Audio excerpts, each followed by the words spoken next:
কোন পাশানে মারলি রে পাথর, কোন পাশানে মারলি রে পাথর, মোর দয়ার নবীর গায়।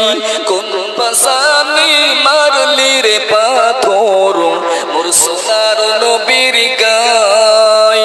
আমার নবী বনে বনে চোরাইতেন ছাগল, লোকে তারে দেখে বলি তো জ্ঞানী নই রে পাগল, পাগল নই রে, নই রে পাগল নই রে, খুদার প্রেমে দিওয়ানা, সে যে মোদের দয়ার নবী, তাকে তোমরা চেনো না। কোন পাশানে মারলি রে পাথর, মোর দয়ার নবীর গায়। দয়ার নবী দিনের তোরে যাই যে সবার ঘরে ঘরে, দয়ার নবী দিনের তোরে যাই যে সবার ঘরে ঘরে। কেউ বা কাকুর কেউ বা পাথর, মারিল নবীর গায়। কোন পাশানে মারলি রে পাথর, মোর দয়ার নবীর গায়। এমন নবী দুনিয়াতে হইনি আর হবে না, তুলনা তো দূরের কথা, ছায়া মেলেই না। এটা জোরে হবে সুবহানাল্লাহ।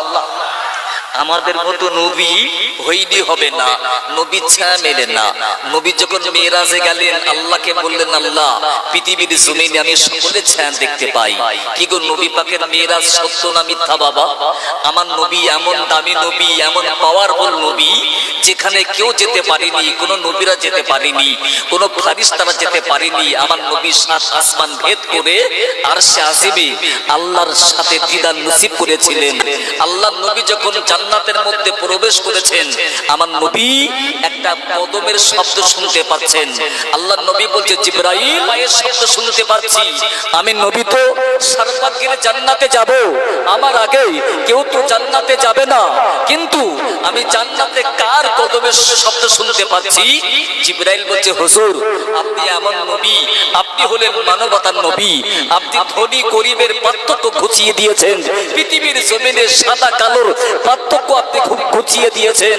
এই জন্যই তো তারাবি নামাজে জামাতে ধনী দাঁড়াবে, গরিব দাঁড়াবে। কি গো ভাই, আমার নবীর আদর্শ দেখেন ভাই। আল্লাহর নবী জিবরিল বলছে, হুজুর বেলাল কালো বলে আপনিও কি অবহেলা করেননি? বেলাল এত কালো, আপনি সমাজেও লাঞ্ছিত, বঞ্চিত, ঘৃণিত, আপনি ওকে মুয়াজ্জিনের সম্মান দিয়েছেন। ওই বেলাল ও কিন্তু হেঁটে হেঁটে হেঁটে হেঁটে ও কিন্তু মসজিদে যে আযান দেবে বলে যাচ্ছে, আর বেলালের হাঁটাকে আল্লাহ রেকর্ড করে জান্নাতে আপনাকে শুনিয়ে দিয়েছে। এটা জোরে হবে সুবহানাল্লাহ।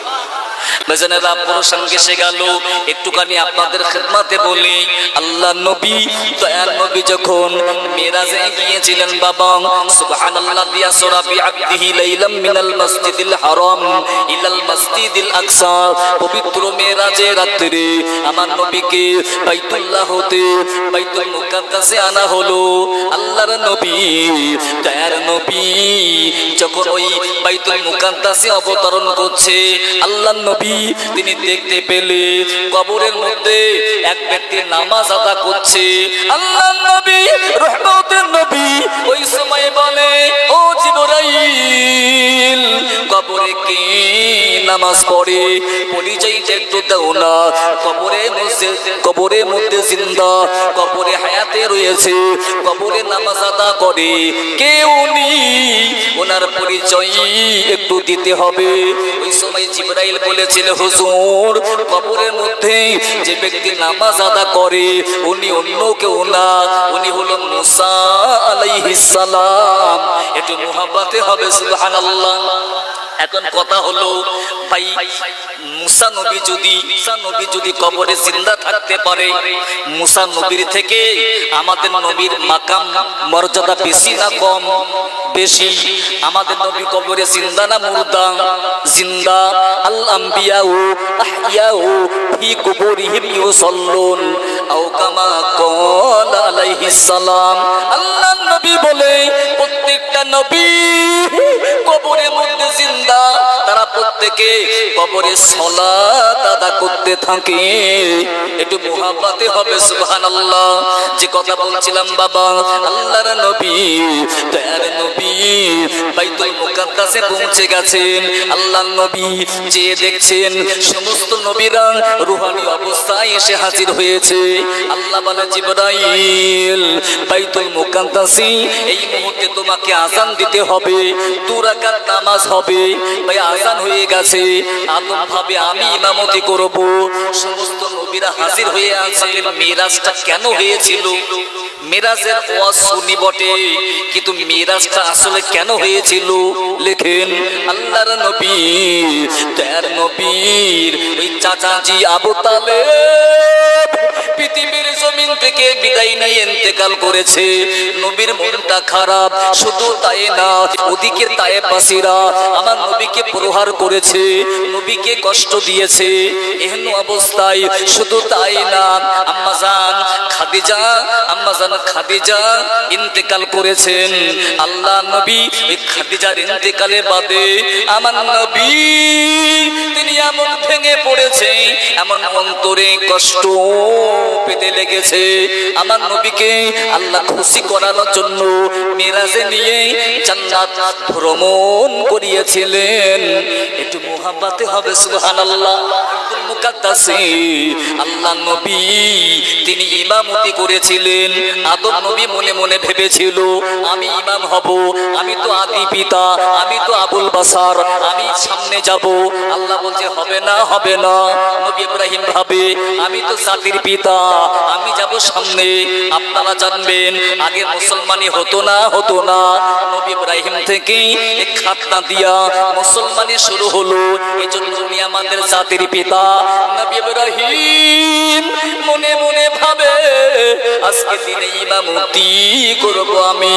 আল্লাহ বলে আদম আসবে না, ইব্রাহিম আসবে না, নূহ আসবে না, সলেহ আসবে না, ইউসুফ আসবে না, ইসমাইল আসবে না, ইয়াকুব আসবে না, কেউ সামনে আসবে না। আজকে তারিখে আমার বন্ধু সামনে আসবে, আমার হাবিব ইমাম হবে, আমার হাবিব নেতা হবে, আমার বন্ধু ইমামতি করবে। আমি আল্লাহ তাআলা আমার নবীকে আমি ইমামুল আম্বিয়া করে দেব। একটু মুহাব্বতে হবে। आसमान ने कहा मुझे मोहम्मद मिल गया, जमीन ने कहा मुझे अहमद मिल गया। আমার নবী পাকের আরো একটা নাম কোথায় পাবেন? নবী সার বক্তব্য আমার আল্লাহ কোরআনে ঢুকিয়ে দিয়েছে। বি রাসূলি ইয়াতি মিন বাদি ইসমুহু আহমদ। আমার বাদে যিনি নবী হবে তার নামটি হবে আহমদ। তাই আসমান ने कहा मुझे मोहम्मद मिल गया, जमीन ने कहा मुझे अहमद मिल गया। ओलियों ने कहा मुझे नक्शा नजारा मिल गया, यतीमों ने कहा मुझे सहारा मिल गया, आशिकों ने कहा मुझे माशूक मिल गया, मुहिब्बों ने कहा मुझे मेरा महबूब मिल गया। नमाज़ों ने कहा मुझे तक़द्दुस मिल गया, नमाज़ों ने कहा मुझे तक़द्दुस मिल गया। अत्तहियातु कहा मुझे अस्सलामु अलैका या अय्युहन नबिय्यो मिल गया। चाँदनी कहा मुझे चाँदनी मिल गया, सूरज ने कहा मुझे रोशनी मिल गया, सितारों ने कहा मुझे चमक मिल गया। तमाम नबियों ने कहा मोहम्मद मिला तो हमें इमाम मिल गया। আরেকটু জোরে বললে হতো না সুবহানাল্লাহ? নারে তাকবীর। এমন নবী দুনিয়াতে আমি কিন্তু আব্দুর রহমান বাগন্ডি ওয়াজে ফাঁকি দিই না, আমি আয়াত রেখেছি আপনাকে ধরিয়ে দেবো। আমি বলছিলাম না যে আল্লাহর নবী মেরাজে গিয়ে বলছে আল্লাহ পৃথিবীর জমিনে আমি সকলের ছায়া দেখতে পেলাম, কিন্তু আমি নবী আমার ছায়াটা গেল কোথায়? আল্লাহ বলছে হাবিব পৃথিবীর জমিনে যদি আমি আপনার ছায়া দান করি, আপনার ছায়াটা অপবিত্র জায়গায় পড়বে, নোংরা জায়গায় পড়বে। আবু জেহেল, উতবা, শাইবা, উমাইয়া বেঈমানগুলো আপনার ছায়ার প্রতি হেঁটে যাবে। এটা আপনার সামনে গোস্তাকি হবে, বেয়াদবি হবে। এই জন্য আমি আল্লাহ আপনার ছায়াটাকে যত্ন করে আরশে আজিমে জমা রেখে দিয়েছি। এমন নবী দুনিয়াতে